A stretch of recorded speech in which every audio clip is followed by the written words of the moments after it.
Bom dia, boa tarde, boa noite para você.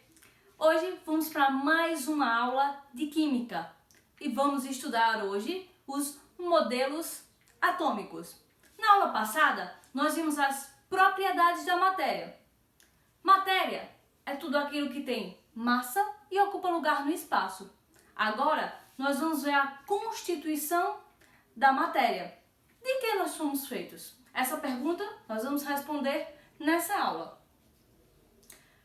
O primeiro que pensaram sobre essas coisas foram os filósofos na Grécia Antiga, tá? Eles pensavam, sempre vinha essa pergunta, do que o universo é feito?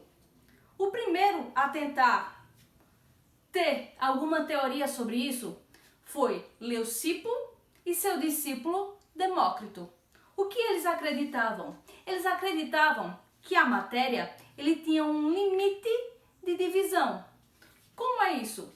É o seguinte, se eu pegar uma folha e rasgar a folha, vai chegar um momento em que eu não consigo mais dividir a matéria. Então, esse é o limite de divisão.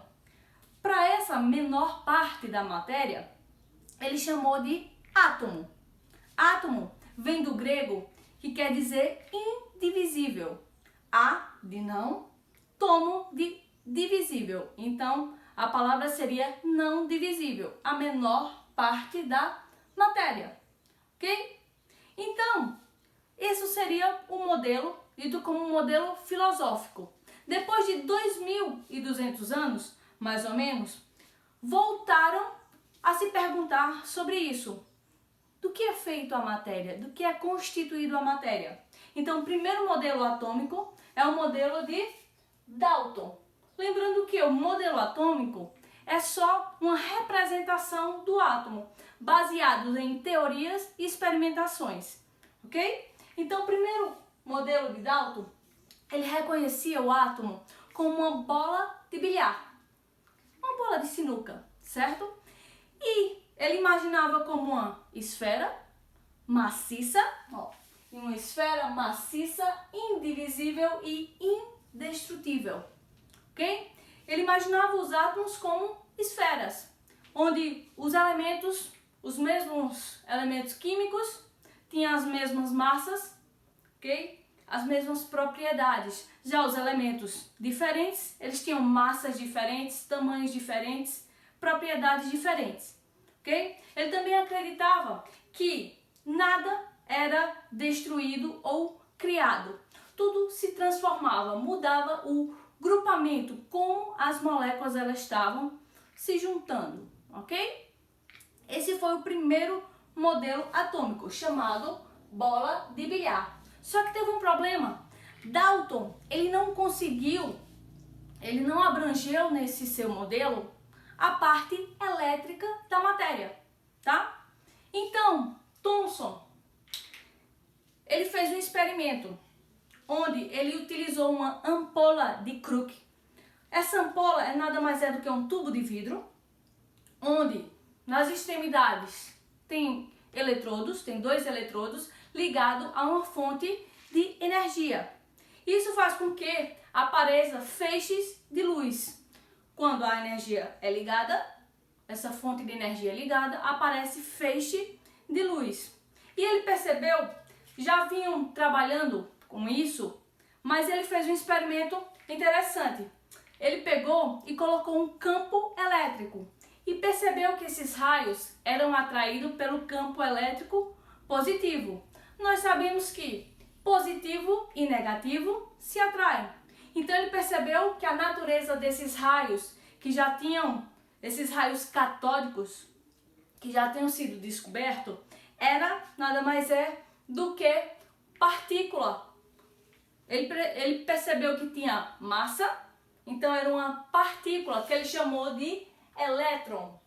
Então agora o átomo ele não é mais indivisível, assim como Dalton disse. Na verdade, ele vai ser divisível. Por quê? Ele vai ser uma esfera agora, uma esfera maciça e positiva, junto, encrustada com elétrons. Então ele imaginou essa esfera como um pudim de passas, ok? O que seria esse pudim de passas? Trazendo para o nosso cotidiano, o pudim de passas seria mais ou menos um panetone, tá? Onde a massa do panetone seria essa massa positiva e as frutas cristalizadas seriam os elétrons. Então ele previu, ó, o átomo agora ele é uma esfera maciça, certo? Continua sendo, mas agora ela se torna divisível, porque agora tem as partículas negativas chamadas de elétrons. Foi Thomson que descobriu os elétrons, ok? Então, continuando essa evolução, Rutherford ele fez um experimento para tentar provar a teoria de Thomson, ok? Então, naquele tempo, estavam mexendo muito com, já tinham descoberto a radioatividade, o pessoal, o casal Curie já estava trabalhando com isso, Becquerel. Então ele fez o seguinte, ele pegou um elemento radioativo, o elemento é o polônio, e colocou ele para irradiar uma fina folha de ouro. Então, quando ele fez isso, que a radiação, as partículas alfa liberadas do polônio, batia na folha de ouro, ele percebeu que é o seguinte, que grande parte dessas partículas, elas passavam direto, tá? Então elas passavam, algumas eram desviadas e outras voltavam para a origem. Então ele percebeu o seguinte, que o átomo, ele não é maciço, assim como Thomson dizia. O átomo, ele tem grandes espaços vazios, tá? Aqui, ó, a representação do átomo de Rutherford. Tinha um núcleo pequeno e denso, ó, núcleo pequeno e denso, positivo, ok? E os elétrons ao redor do núcleo, na eletrosfera. Então, Rutherford foi o primeiro que dividiu o átomo. É um modelo nuclear, que ele levou em consideração o núcleo, ok? Então ele separou o átomo em núcleo e eletrosfera, onde tem o núcleo positivo e os elétrons ao redor do núcleo, assim como o sistema solar, onde o Sol está no meio e os planetas ao redor. Por isso que esse modelo é chamado de sistema planetário ou sistema solar. Então, o próximo modelo é o modelo de Bohr. Bohr era aluno de Rutherford. Ele queria provar o modelo de Rutherford. Ele começou a estudar o modelo. Ele percebeu o seguinte, que se essa teoria de Rutherford ele estivesse correta, então aqui tem um núcleo, certo? E os elétrons ao redor do núcleo, eles iam ser atraídos, positivo, negativo, eles iam ser atraídos e assim ia se chocar, acontecer um colapso. E isso não acontecia com os átomos. Então ele foi estudar o porquê que isso não acontecia. Ele percebeu que os átomos, na verdade os elétrons, ele tinha energia quantizada, ou seja, tinha uma energia fixa. Por isso que eles não iam perder energia e se chocar com o núcleo. Então a energia é quantizada. E ele percebeu também que cada elétron estaria num nível de energia, certo? Que ele chamou de camadas eletrônicas. Então ele percebeu que o átomo ele teria 7 camadas. A primeira camada ele chamou de K, a segunda de L, representou por L, a terceira por M e assim por diante. Outra observação de Bohr, ele disse que os elétrons eles estariam em órbitas circulares, ok? Assim como Rutherford disse, a diferença é que essa energia, esse elétron, ele tem uma quantidade fixa de energia, ok? O que pode ser explicado pela teoria de Bohr é as cores dos fogos de artifícios, tá? O elétron, ele está numa camada mais interna. Então ele vai ganhar energia, passar para uma camada mais externa. Então ele vai passar para cá. Ok? Quando ele passa passa para uma camada mais externa, que ele ficou excitado, ele ganhou energia, certo? Ele não é estável, essa outra camada. Então ele volta para a camada anterior. Quando ele volta, ele retorna para a camada que ele estava, o que é que acontece? Ele libera energia. Essa energia pode ser na forma de luz, que é o que a gente vê, de acordo com o comprimento de onda, vai dar as cores específicas, ok? Então, aqui é a teoria de Bohr. Mais um detalhe, percebam que nós vimos aqui uma partícula subatômica, os elétrons, foi descoberto por Thomson. Os prótons, eles foram descobertos por Rutherford. Rutherford, ele percebia que tinha partículas no núcleo, tá? Partículas positivas. E assim ele deu o nome de prótons. Então aqui a gente já tem os elétrons descobertos por Thomson. Rutherford descobriu os prótons. E um aluno de Rutherford deu um presente a ele. Mandou ele pesquisar sobre o porquê que, se o núcleo é positivo, tem partículas positivas, elas conseguem ficar no mesmo ambiente, no núcleo. Por quê? Vocês sabem que positivo atrai negativo, mas positivo e positivo, ou mesma carga, eles vão se repelir. Então, por que isso não acontecia no núcleo do átomo?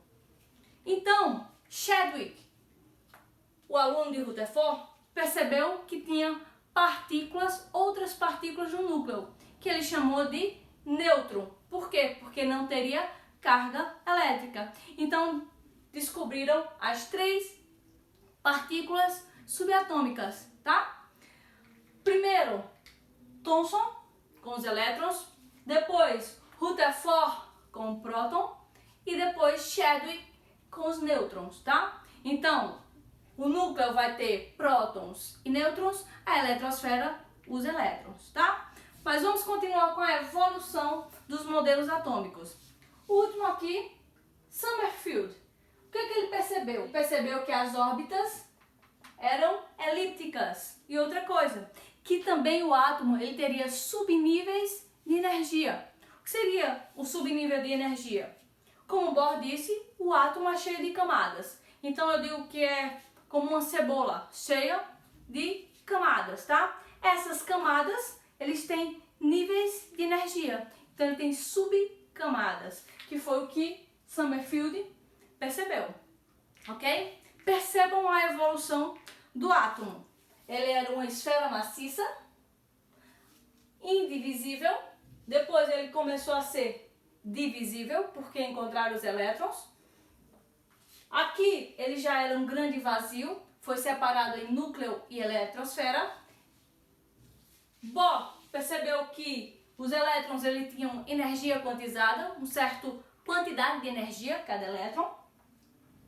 Sommerfeld percebeu que as órbitas não era do jeito que Bohr dizia, não era circular, mas sim elíptica.